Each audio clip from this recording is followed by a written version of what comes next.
Halo Sobat Nusantara, gimana kabarnya? Semoga kalian sehat selalu ya, dimanapun kalian berada.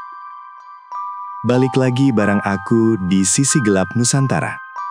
Tempat di mana kita bakal bacakan cerita-cerita mistis, misteri, dan pengalaman horor mengenai urban legend dan mitos di Nusantara. Yang, siapa tahu aja, bisa terjadi juga di sekitar kalian. Di video kali ini, kita akan menceritakan pengalaman seorang bidan yang ditugaskan ke suatu wilayah atau desa yang masih sangat asri dan sangat jauh dari kota. Yang mana, di desa ini, dia mendapatkan pengalaman horor yang sangat menakutkan dan tidak bisa dia lupakan. Buat kalian yang lagi nonton sendirian, siap-siap, karena ceritanya kali ini bakal bikin bulu kuduk berdiri. Jadi, jangan lupa matikan lampu, pasang headset, dan nikmatin ceritanya. Oke, tanpa perlu berlama-lama kita langsung masuk saja ke ceritanya.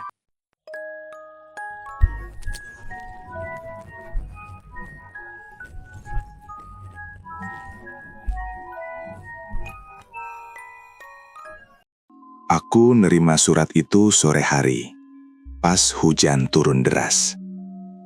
Amplop coklat, agak basah di ujungnya. Namaku tercetak jelas di tengah. Naya Putri Aulia. Aku lagi duduk di ruang tamu kosan, masih pakai seragam praktek. Belum sempat ganti. Tanganku masih bau obat dan alkohol. Aku buka amplopnya pelan. Surat tugas.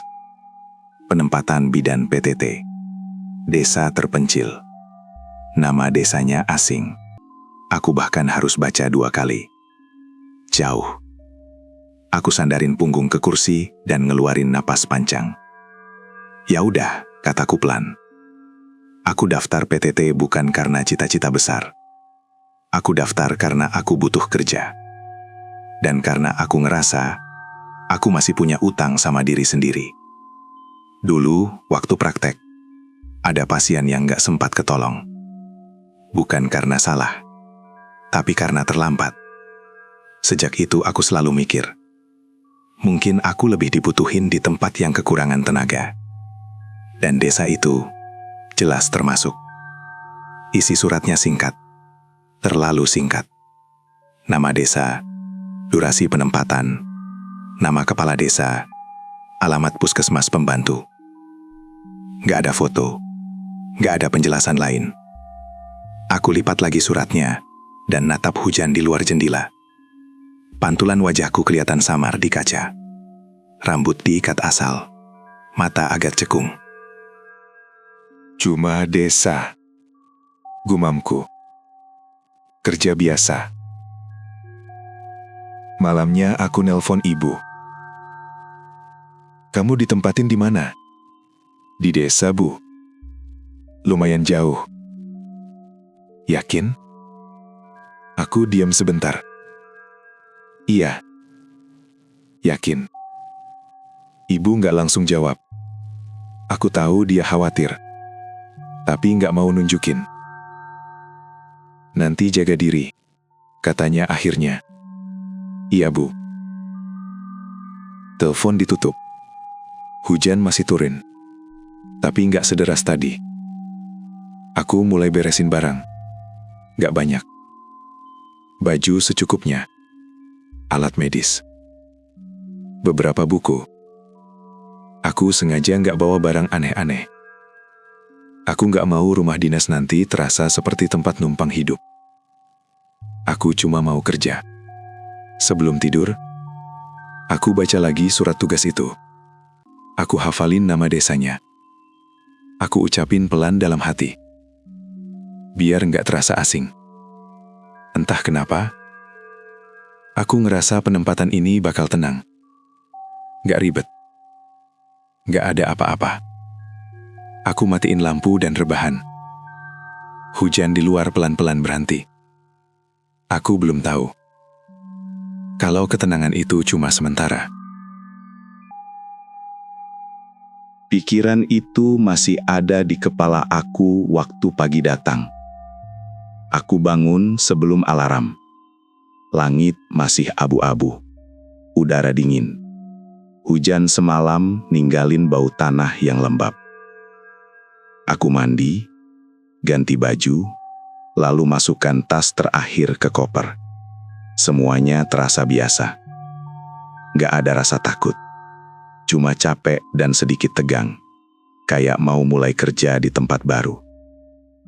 Aku naik bus kecil dari terminal pagi-pagi. Penumpangnya nggak banyak. Sebagian besar bawa karung, dus, dan tas besar. Aku duduk dekat jendela. Kota pelan-pelan ditinggal. Gedung berubah jadi rumah kecil. Rumah kecil berubah jadi kebun. Kebun berubah jadi jalan tanah. Sinyal di HP masih ada. 1 garis. Lalu hilang sama sekali. Aku ngecek jam. Masih pagi. Bus berhenti di 1 titik. Sopir bilang aku harus ganti kendaraan. Dari situ cuma ada 1 mobil bak terbuka yang jalan ke desa tujuan aku. Aku naik. Duduk di bangku kayu. Angin masuk bebas. Debu nempel di celana. Jalan makin sempit. Aspal lama-lama hilang. Tinggal tanah dan batu. Mobil berguncang pelan, tapi terus-menerus. Badanku ikut goyang. Di kanan kiri, pohon makin rapat. Tinggi. Daunnya nutup cahaya. Sesekali aku lihat sungai kecil di kejauhan. Airnya coklat. Ngalir pelan. Aku mulai ngerasa jauh. Bukan jauh secara jarak, tapi jauh dari apapun yang biasa aku kenal. Mobil berhenti sebentar di warung kecil. Aku turun, beli air minum. Ibu warungnya nanya, "Mau kemana, Nak?" "Ke desa penempatan." Saya bidan. Ibu itu cuma angguk. Gak nanya lagi. Tatapannya biasa aja. Gak heran, gak takut. Kayak ini hal yang sering terjadi. Aku naik lagi ke mobil. Perjalanan lanjut. Matahari mulai naik. Panas mulai kerasa. Tapi desa itu belum kelihatan. Aku duduk diam. Dengar suara mesin. Dengar angin. Gak ada musik. Gak ada suara lain. Di 1 titik, mobil melambat. Jalannya rusak parah. Sopir bilang, "Habis ini sudah dekat." Aku lihat jam lagi. Waktu jalan terasa lebih lama dari yang aku kira. Akhirnya, dari kejauhan, aku lihat rumah-rumah kayu. Berdiri di atas tanah yang agak tinggi. Ada jalan kecil di tengahnya. Bersih. Rapi. Mobil masuk ke desa. Aku turun. Berdiri sebentar dan ngelihat sekitar. Sunyi. Tapi bukan sunyi yang bikin takut. Lebih ke tenang. Aku angkat koper aku dan mulai jalan pelan masuk ke desa itu. Langkah pertama aku terasa ringan. Aku masih yakin. Ini cuma awal dari hari-hari biasa. Aku belum tahu. Ketenangan ini bakal jadi hal pertama yang hilang. Waktu itu, aku belum kepikiran sejauh itu. Aku cuma berdiri di pinggir jalan desa, megang koper, dan ngeliat sekitar. Rumah-rumah kayu berjajar rapi. Halamannya bersih. Gak ada barang berserakan. Anak-anak gak kelihatan lari-larian. Orang-orang dewasa juga gak banyak yang nongkrong. Beberapa warga nengok ke arahku. Tatapannya biasa aja. Gak curiga, gak berlebihan. Ada yang senyum kecil, ada yang cuma angguk. Seorang bapak setengah baya jalan mendekat. Badannya kurus, kulitnya gelap kena matahari. Senyumnya tipis. "Kamu bidan baru?" tanyanya. "Iya, Pak," jawabku. "Naya." "Saya Surya," katanya, "kepala desa." Aku langsung salaman. Tangannya hangat, genggamannya tenang. Orangnya nggak banyak omong, tapi kelihatan terbiasa ngurus orang. Kami sudah tunggu. Lanjutnya, mari, saya antar ke puskesmas. Aku ngangguk dan ikut jalan di samping beliau. Jalan desa itu dari tanah padat, nggak becek. Kayaknya sering dirawat. Di kiri kanan ada kebun kecil, pisang, singkong. Beberapa pohon tua berdiri agak jauh dari rumah. Sepanjang jalan, Pak Surya sesekali nyapa warga. Semua jawab dengan sopan. Gak ada yang teriak-teriak. Gak ada yang ribut. Aman ya di sini, Pak, kataku. Lebih ke basa-basi. Pak Surya senyum dikit.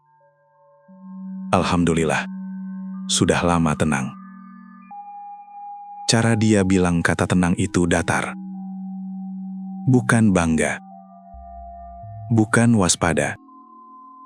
Cuma seperti orang yang menyebutkan fakta. Kami sampai di puskesmas pembantu. Bangunannya nggak besar. Catnya agak pudar, tapi bersih. Pintu terbuka. Jendela lebar. Ini tempat kerjamu, kata Pak Surya. Nggak mewah, tapi cukup. Aku masuk. Ruangannya sepi. Ada satu meja, 2 kursi, lemari obat, dan 1 ranjang periksa. Semua tersusun rapi. Aku langsung rasa lega. Tempatnya sederhana, tapi layak.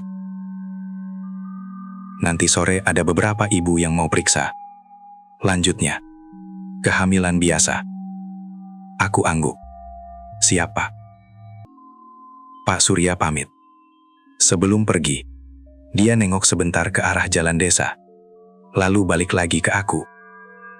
Kalau ada apa-apa, katanya pelan, bilang saja. Nada suaranya tetap tenang. Tapi entah kenapa, kalimat itu agak lama nempel di kepala aku. Aku tinggal sendiri di puskesmas. Aku buka koper, ngeluarin alat-alat, nyusun satu persatu. Tanganku bergerak otomatis. Ini hal yang paling aku ngerti. Kerja. Dari jendela, aku lihat desa itu lagi. Terasa sunyi, tapi rapi, tertib. Kayak desa yang gak suka ribut. Aku mikir, mungkin aku bakal betah di sini. Aku belum tahu. Desa ini terlalu pandai menyembunyikan sesuatu. Waktu itu, aku belum sadar. Aku cuma berdiri di tengah ruangan puskesmas, narik napas pelan, lalu lanjut nyusun alat. Sore datang pelan-pelan. Cahaya matahari masuk lewat jendela, bikin ruangan kelihatan hangat. Satu persatu, ibu-ibu mulai datang. Mereka nggak datang rame-rame. Datangnya bergantian, pelan, tertib. Semua nyapa dengan sopan. Ini bidan barunya. Iya, Bu. Yang pertama masuk namanya Bu Rini. Umurnya sekitar 30-an. Perutnya sudah kelihatan besar. Dia duduk rapi. Tangannya diletakkan di paha. Aku periksa seperti biasa. Tekanan darah normal. Detak jantung janin stabil. Sudah berapa bulan, Bu? 6. Jawabnya singkat. Yang kedua Bu Santi. 5 bulan. Lalu Bu Yul. 6 bulan juga. Semuanya hampir sama. Kondisinya sehat. Tidak ada keluhan berat. Aku senang. Jujur saja. Kerja hari pertama yang lancar itu bikin aku agak tenang. Aku mulai mikir, mungkin cerita soal desa terpencil itu cuma soal jarak. Bukan soal kondisi. Tapi ada satu hal kecil yang mulai aku perhatiin. Gak satu pun dari mereka nanya soal persiapan melahirkan. Biasanya, ibu hamil selalu punya banyak pertanyaan. Soal tanggal perkiraan, soal rujukan, soal sakitnya melahirkan, soal bayi. Di sini, enggak. Mereka jawab seperlunya, senyum seperlunya. Setelah selesai, langsung pamit. "Terima kasih, bidan," kata mereka hampir bersamaan. Aku sempat mikir, mungkin mereka pemalu, atau belum akrab sama aku.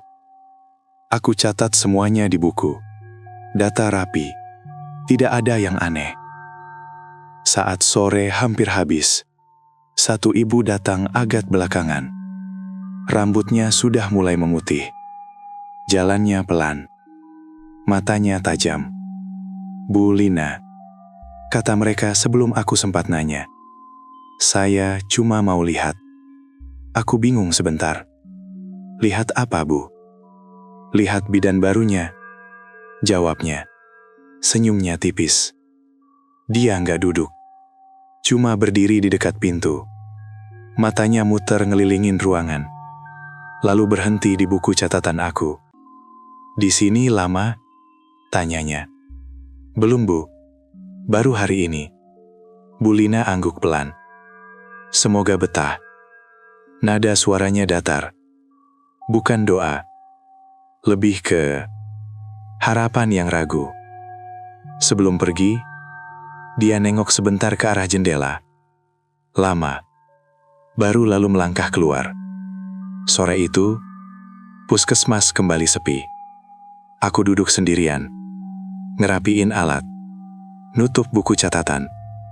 Di luar, matahari sudah hampir tenggelam.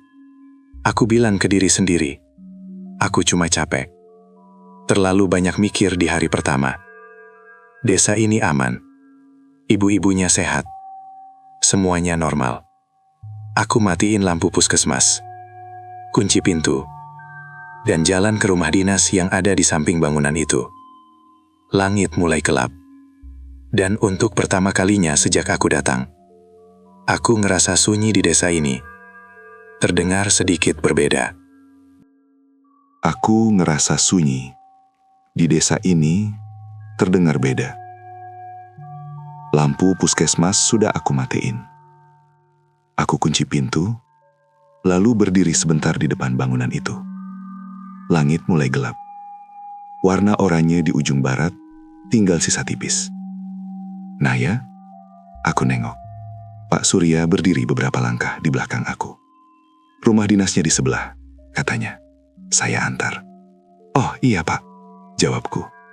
Kami jalan bareng. Pelan. Jalan setapak itu cuma beberapa meter, tapi terasa lebih panjang karena suasananya hening.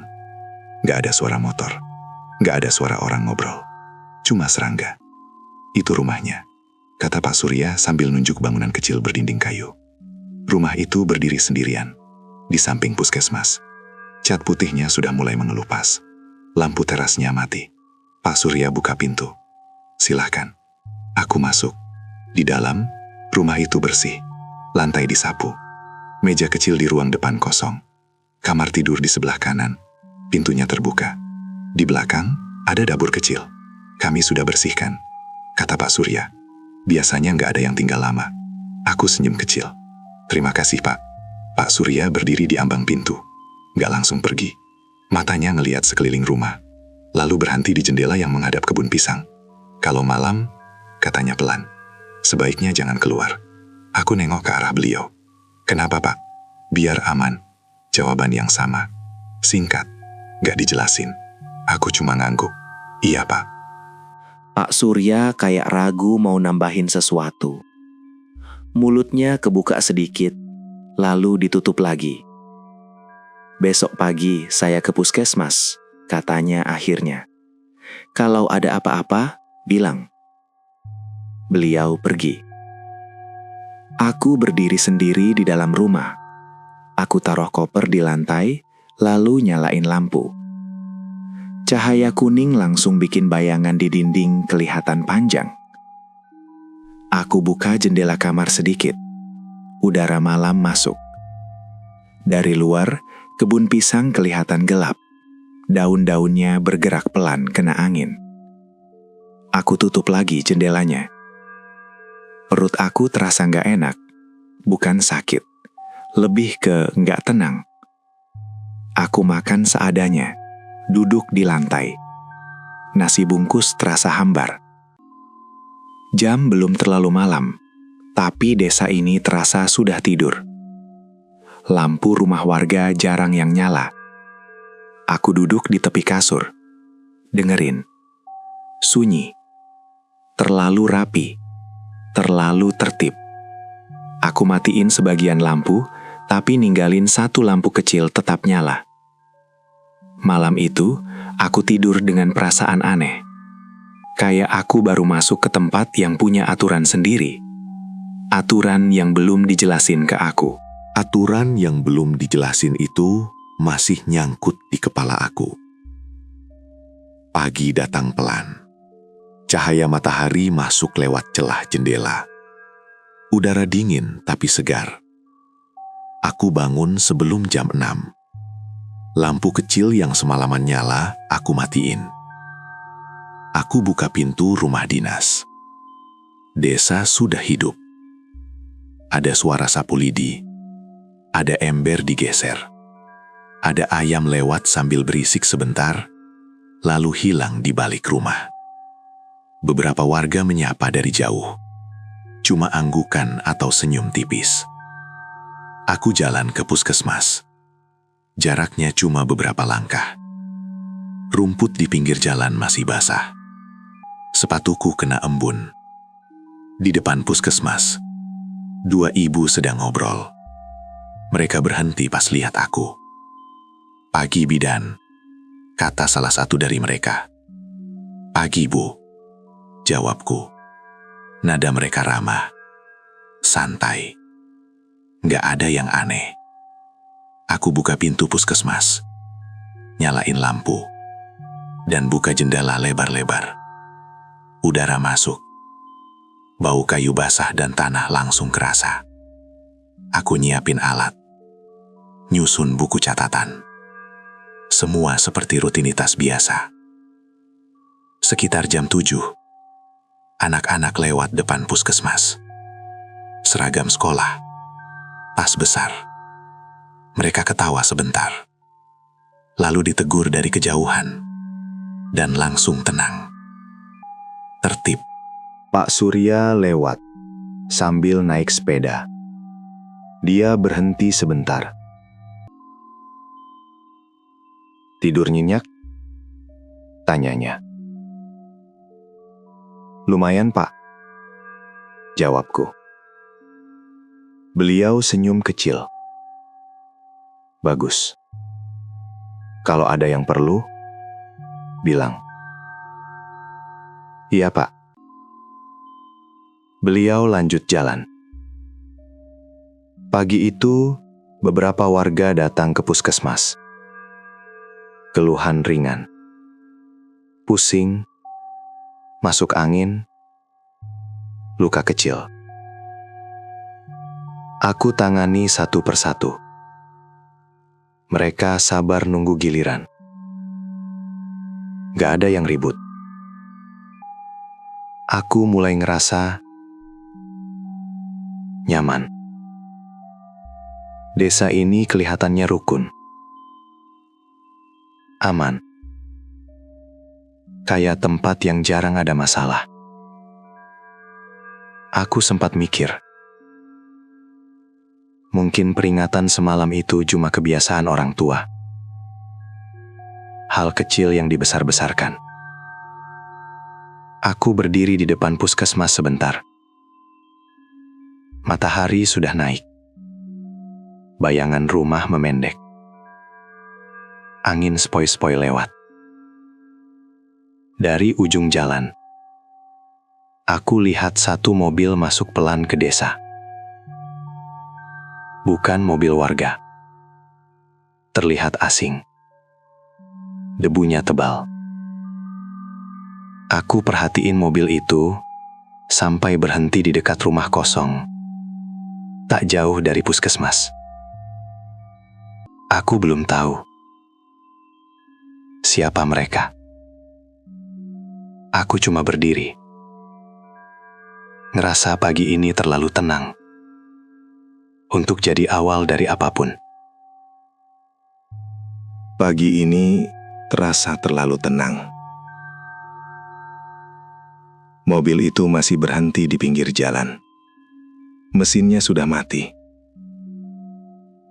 Debu pelan-pelan turun ke tanah. Aku berdiri di depan puskesmas. Pura-pura beresin meja. Tapi mataku sesekali nengok keluar. Pintu mobil kebuka. Yang turun duluan seorang laki-laki. Badannya tinggi. Pakai kemeja lengan panjang yang digulung. Wajahnya kelihatan capek. Tapi gerakannya sigap. Dia nengok ke sekitar. Kayak orang yang lagi ngukur tempat baru. Lalu seorang perempuan turun pelan dari kursi depan. Perutnya langsung kelihatan. Hamil. Dia pegang pintu mobil sebentar. Sebelum berdiri tegak. Tangannya refleks melindungi perut. Bajunya longgar. Tapi usia kandungannya nggak bisa disembunyiin. Beberapa warga mulai mendekat. Nggak rame. Tapi cukup banyak. Cara mereka ngelihat itu sopan. Tapi terlalu fokus. Aku keluar dari puskesmas. Pak Surya sudah ada di sana. Dia nyapa duluan. Selamat datang. Katanya. Ini desa kita. Laki-laki itu senyum. Terima kasih, Pak. Saya cuma ditugaskan sementara. Perempuan itu ikut senyum. Senyumnya tipis. Agak canggung. Ini istri saya. Kata laki-laki itu. Namanya Maya. Aku langsung melangkah maju. Saya Naya. Bidan di sini. Maya nengok ke aku. Makanya cerah. Tatapannya terbuka. Oh. Iya. Senang ketemu. Katanya. Aku perhatiin caranya berdiri. Nafasnya teratur. Wajahnya nggak pucat. Kehamilannya kelihatan sehat. Usia kandungan berapa, Bu? Tanyaku, refleks. 5 bulan, jawabnya santai. Beberapa ibu langsung saling pandang. Cepat, singkat, tapi kelihatan jelas. Sudah periksa rutin? Tanyaku lagi. Iya, jawab Maya. Di kota. Nada bicaranya yakin. Kayak orang yang terbiasa sama fasilitas medis. Bukan orang yang gampang panik. Warga mulai ngobrol pelan. Basa-basi. Tanya asal, tanya rencana tinggal berapa lama. 3 bulan, jawab suaminya. Aku lihat, tiap kali Maya bergerak, ada mata yang ngikutin. bukan mata jahat, tapi juga bukan tatapan biasa. Lebih ke waspada. Salah satu ibu mendekat ke Maya. "Nanti kalau butuh apa-apa bilang ya," katanya, terutama soal kandungan. Maya senyum. "Ya Bu, terima kasih." Nada Maya ringan, santai. Kayak semua perhatian ini cuma bentuk keramahan desa kecil. Aku berdiri agak ke samping, ngelihat semuanya dari jarak dekat, tapi nggak terlibat. Dan untuk pertama kalinya sejak datang ke desa ini, aku ngerasa perhatian warga nggak terbagi rata. Semuanya terpusat ke satu titik, ke perut Maya. Mobil sudah kosong, barang-barang dipindahin ke rumah yang akan mereka tempati. Warga mulai bubar pelan-pelan. Sebelum masuk rumah, Maya nengok lagi ke arah puskesmas. Tatapan kami ketemu. Dia senyum lagi, lebih lebar kali ini. Aku balas senyum. Waktu itu aku masih nganggep ini hal biasa. Desa kecil memang suka perhatian sama pendatang, apalagi ibu hamil. Aku belum sadar kalau perhatian itu bukan cuma bentuk keramahan. Aku baru benar-benar ngerasainnya siang itu, waktu Maya datang ke puskesmas. Dia nggak sendirian. Ada 2 ibu ikut mengantar. Jalannya pelan, tangannya tetap di perut. "Aku mau periksa sebentar," katanya ke aku. Nada bicaranya santai. "Silahkan," jawabku. Maya duduk di ranjang periksa. Aku mulai cek seperti biasa. Detak jantung janinnya jelas, teratur, sehat. "Sejauh ini aman, Bu," kataku. Maya kelihatan lega. Syukurlah. 2 ibu yang ikut itu berdiri agak ke belakang, tapi kuping mereka jelas nyimak. Salah satu dari mereka, Bu Rini, maju sedikit. "Bidan," katanya, lalu nengok ke Maya. "Di sini ada beberapa hal yang sebaiknya diikuti." Aku berhenti sebentar, tapi tetap dengerin. "Kalau sudah maghrib," lanjut Bu Rini, "ibu hamil jangan keluar rumah." Maya senyum sopan. "Oh iya Bu." Bu yang satunya nambahin. "Terus, jangan nyuci baju sendiri di sungai. Dan jangan jemur baju bayi," sambung Bu Rini cepat, kayak takut kelupaan. Maya ketawa kecil. Belum kepikiran sampai situ, Bu. Nada ketawanya ringan. Nggak ada rasa takut.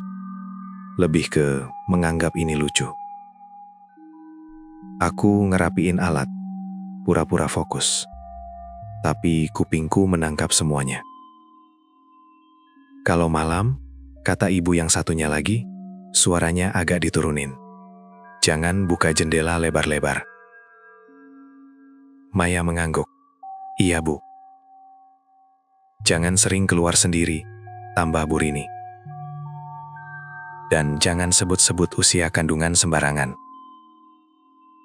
Yang terakhir itu bikin Maya berhenti senyum. "Kenapa?" tanyanya. 2 ibu itu saling pandang. Sebentar. Lalu Bu Rini jawab, "Biar aman saja."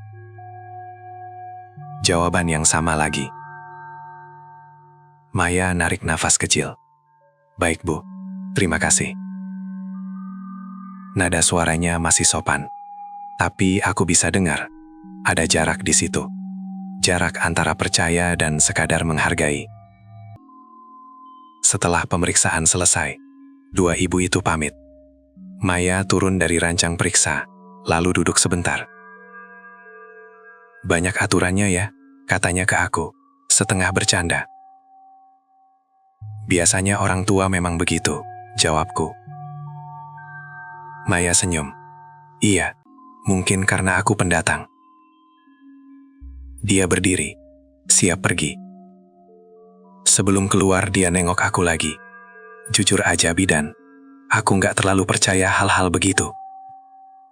Aku cuma angguk kecil. Aku nggak bilang apa-apa, karena aku sendiri belum tahu mana yang cuma tradisi dan mana yang benar-benar peringatan. Maya keluar dari puskesmas. Langkahnya tetap ringan, seperti orang yang yakin semuanya baik-baik saja. Aku berdiri di dalam, ngerasa ada satu hal yang sama dari semua nasihat itu. Bukan isinya, tapi nadanya. Bukan menakut-nakuti, lebih ke menjaga sesuatu agar tidak terjadi. Mereka seperti sedang menjaga sesuatu agar tidak terjadi. Pikiran itu masih muter di kepala aku sore itu. Aku berdiri di depan puskesmas, ngeliat warga lalu lalang. Gak ada yang aneh, gak ada yang mencurigakan. Semua berjalan seperti desa damai pada umumnya. Anak-anak main di lapangan kecil. Ibu-ibu ngobrol sambil nyiapin sayur. Bapak-bapak pulang kerja sebelum matahari tenggelam. Desa ini hidup dan kelihatannya aman. Maya sering kelihatan sore-sore, kadang jalan pelan di depan rumahnya, kadang duduk di teras sambil minum air hangat. Suaminya sering di sampingnya, ngobrol santai, sesekali ketawa. Suatu sore, aku lewat depan rumah mereka. Maya nyapa duluan. "Bidan," katanya, "mampir yuk." Aku berhenti sebentar, berdiri di pagar. "Gimana kabarnya?" "Baik," jawabnya cepat. "Nggak kenapa-kenapa?" Suaminya ikut nimbrung. "Desanya tenang ya, jauh dari cerita serem yang orang-orang bilang." Nada bicaranya santai, kayak orang yang ngerasa semuanya terkendali. Aku senyum kecil. Iya, sejauh ini aman. Maya ketawa pelan. Makanya aku bingung. Ibu-ibu di sini kayak terlalu khawatir. Banyak aturan, sambung suaminya. Padahal ya biasa aja. Aku nggak langsung jawab. Aku cuma ngangguk. Maya usap perutnya pelan. Aku ngerasa sehat. Janinku juga nggak kenapa-kenapa. Cara dia ngomong, yakin, tenang. Nggak ada rasa was-was. Aku pamit setelah itu. Jalan pulang ke rumah dinas pelan. Langit mulai gelap.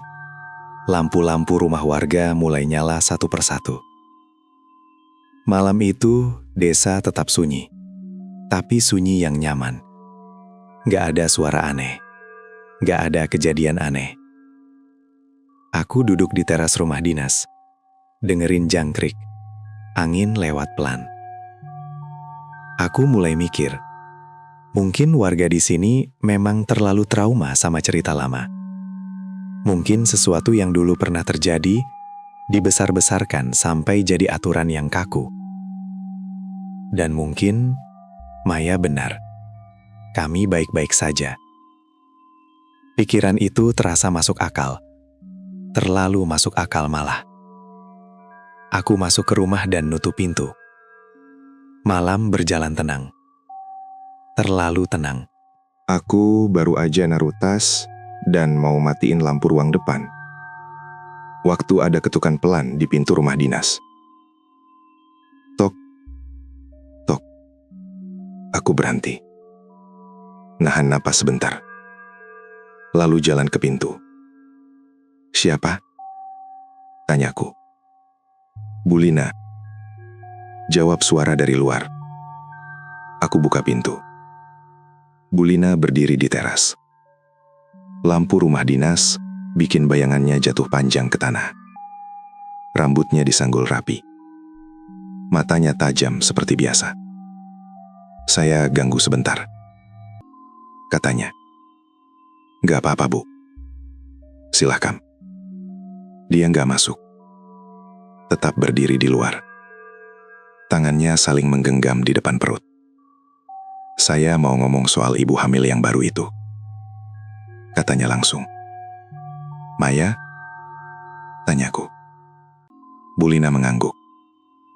Dia terlalu santai. Aku diem. Nunggu. Warga sudah ingatkan baik-baik. Lanjutnya. Tapi dia kelihatannya gak percaya. Mungkin belum terbiasa. Jawabku hati-hati. Bulina nengok ke arah gelap di belakang rumah. Ke arah kebun pisang. Tatapannya lama.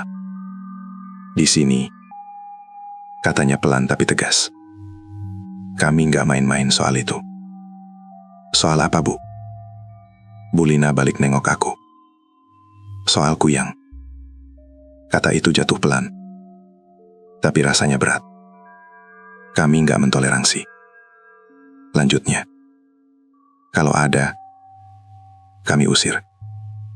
Kalau nggak bisa diusir, kami hadapi. Aku merinding. Pernah kejadian, Bu? Bu Lina nggak langsung jawab. Bibirnya mengatup rapat. Lalu dia angguk pelan. Dulu, katanya, ada janin yang hilang. Sejak itu, aturan dibuat. Aku ngerasa tenggorokan aku kering. Dan Maya, dia hamil, potong Bu Lina, dan pendatang. Kalimat itu cukup, gak perlu dijelaskan lagi. Bidan, katanya lagi, nadanya melembut sedikit. Tolong jaga dia. Ingatkan, jangan sampai ada yang terlewat. Aku angguk. Iya, Bu. Bu Lina melangkah mundur dari teras. Selama aturan diikuti, katanya, desa ini aman. Dia pergi. Langkahnya pelan. Suaranya hilang di telan malam. Aku nutup pintu. Munci. Lampu masih nyala terang. Tapi rumah terasa lebih sempit. Di luar, angin lewat. Daun pisang bergesek satu sama lain. Suaranya kering. Pelan. Seperti bisikan yang gak selesai. Aku berdiri di tengah ruangan. Kata-kata Bu Lina mutar di kepala aku. Bukan soal kuyangnya, tapi soal cara mereka bicara. Bukan takut. Lebih ke siap. Kalimat itu masih ada di kepala aku waktu pagi datang.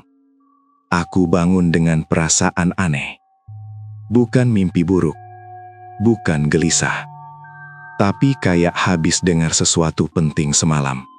Dan tubuh aku belum bisa menerima sepenuhnya.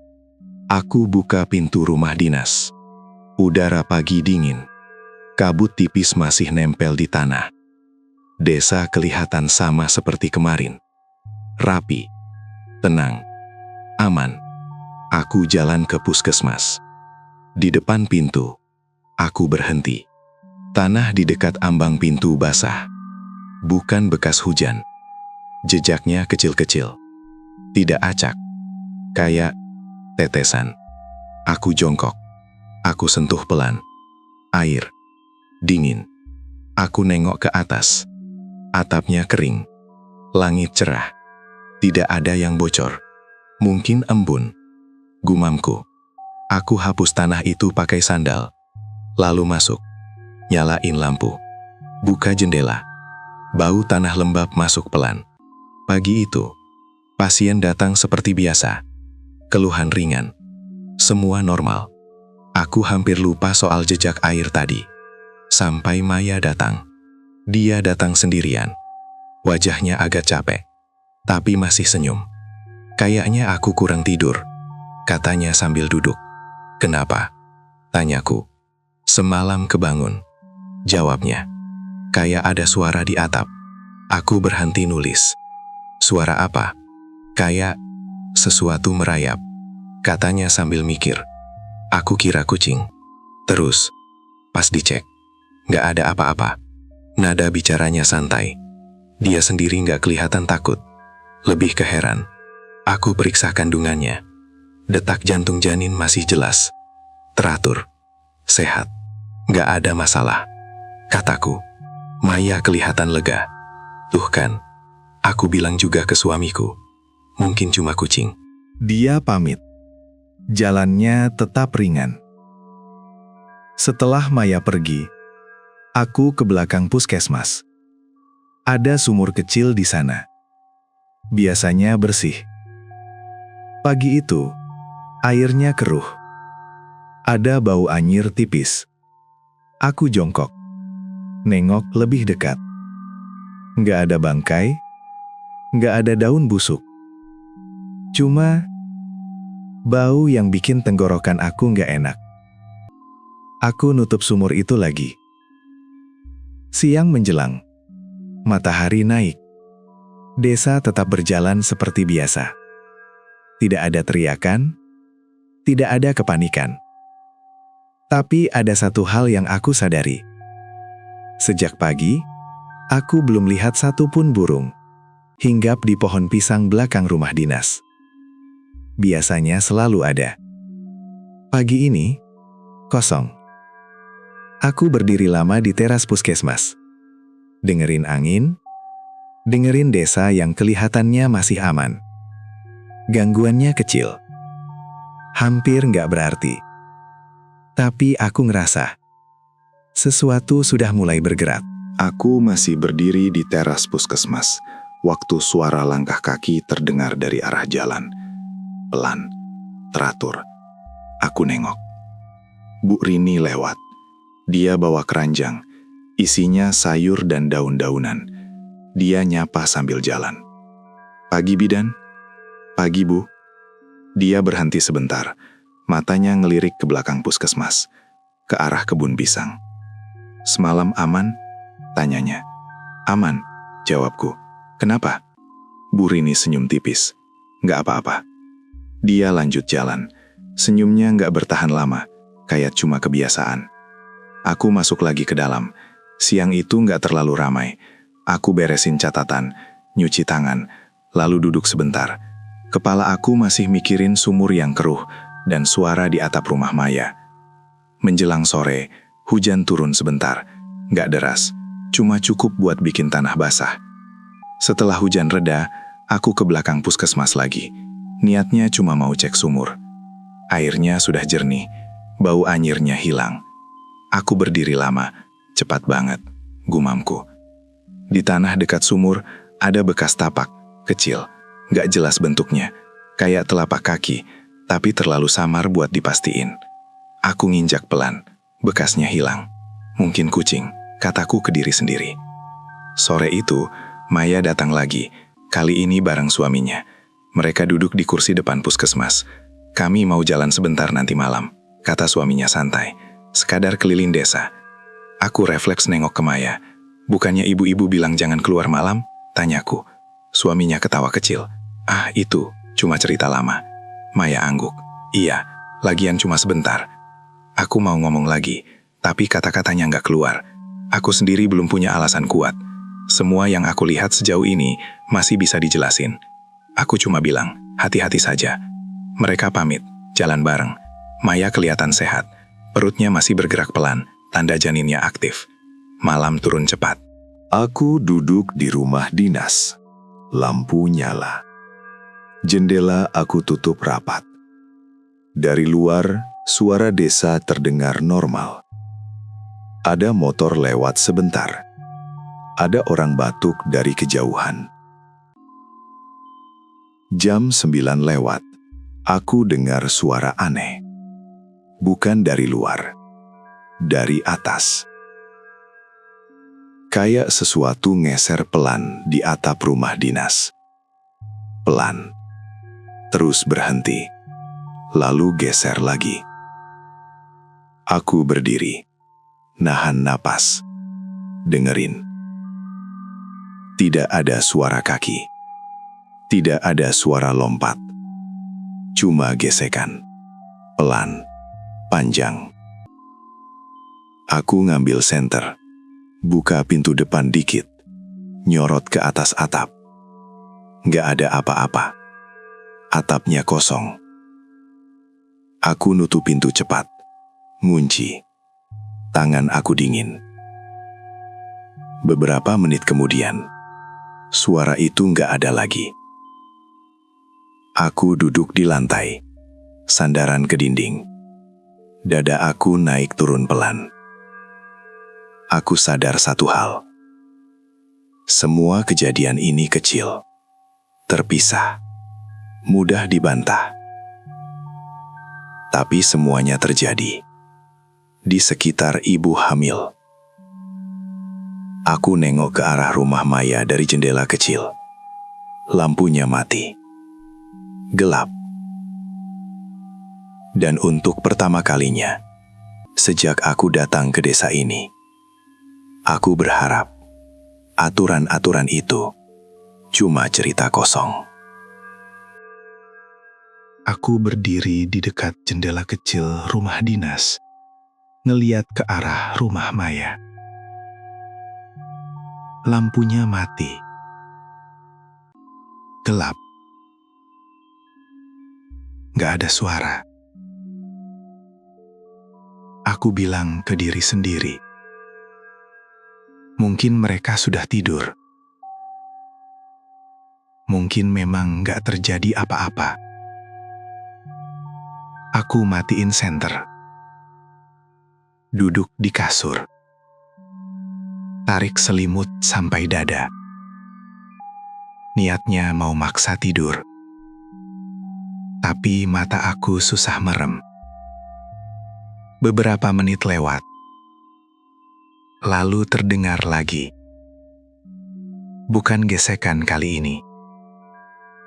Kayak tetesan. Tok. Tok. Aku bangun pelan. Jalan ke dapur kecil. Dari sana, suara itu lebih jelas. Datangnya dari luar jendela belakang.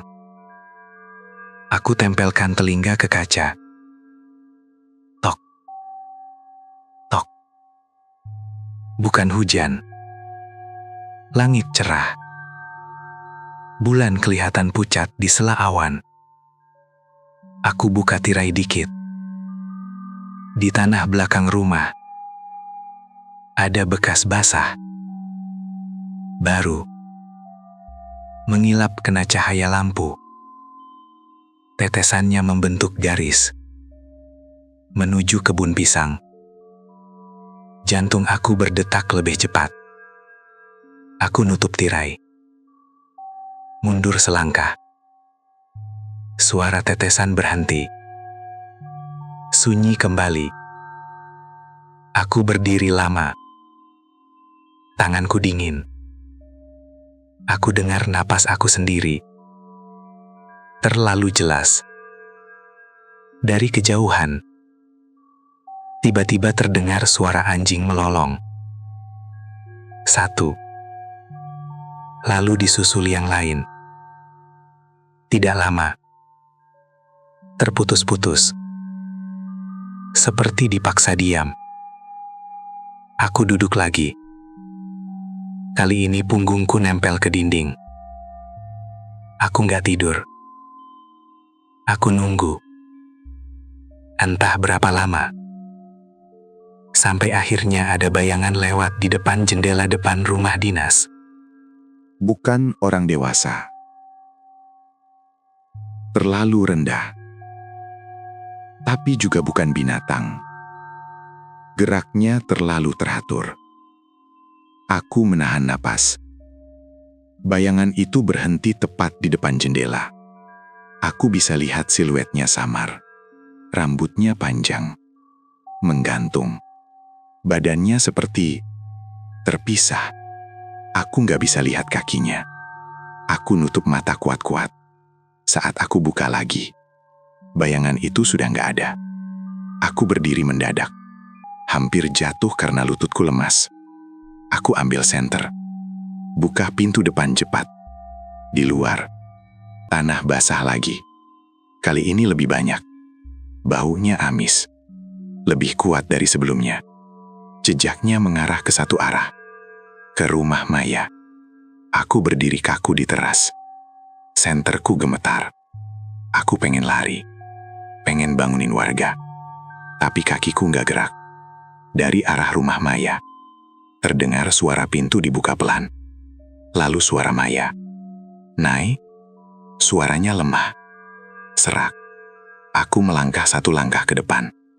Dan di bawah cahaya bulan yang pucat itu, aku lihat sesuatu melayang rendah di antara pepohonan pisang. Rambut hitam panjang. Darah menetes pelan. Tubuh tanpa kaki. Aku tersadar satu hal. Ini bukan lagi cerita. Dan desa ini memang sedang bersiap Aku berdiri kaku di teras rumah dinas. Senter di tangan gemetar. Dari arah kebun pisang, bayangan itu bergerak pelan, melayang rendah, lalu hilang di balik gelap. "Nai?" Suara Maya terdengar lagi, lebih dekat. Aku langsung lari, tanpa mikir. Sandalku hampir copot. Tanah licin kena tetesan yang bau amis itu. "Maya!" teriakku. Pintu rumah Maya sudah terbuka, lampu ruang depan nyala.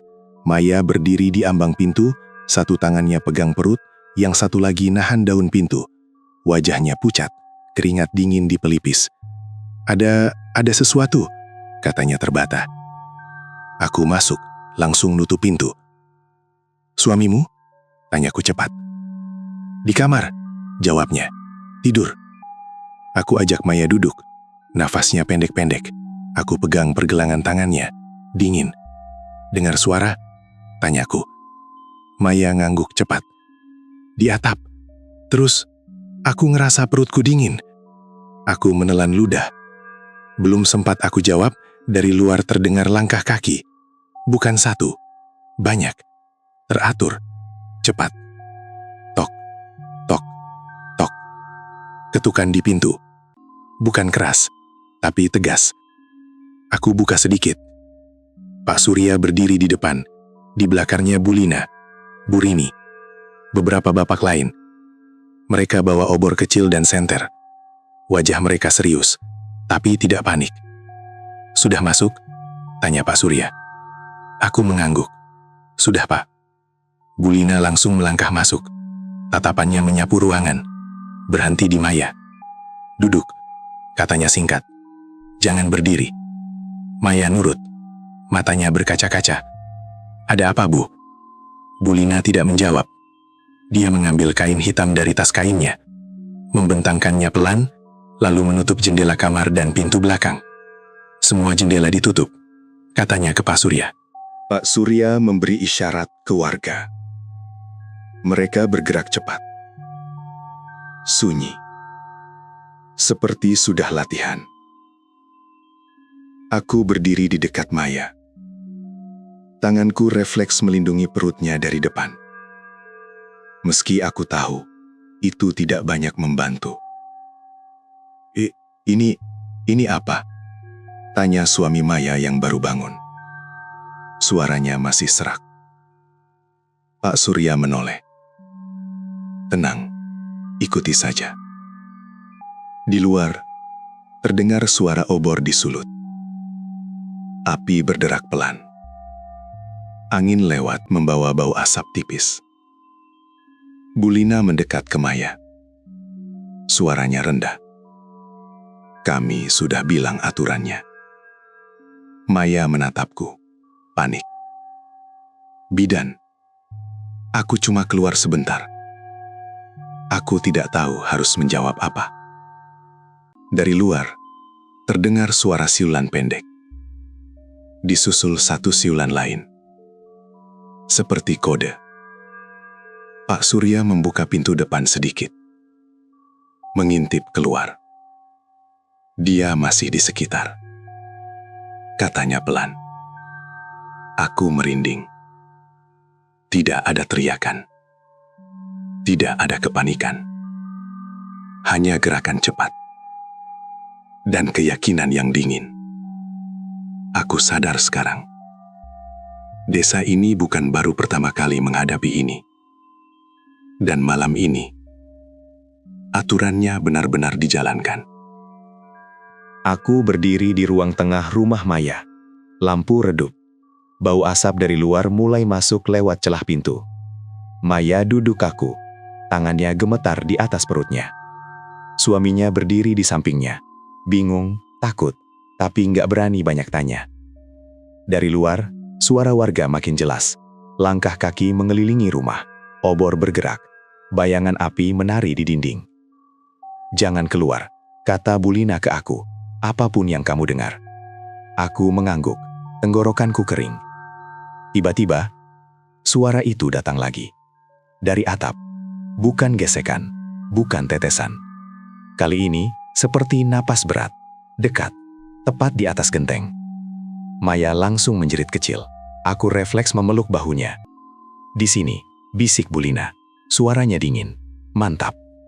Dari luar terdengar teriakan laki-laki. Bukan panik, lebih ke peringatan. Hei.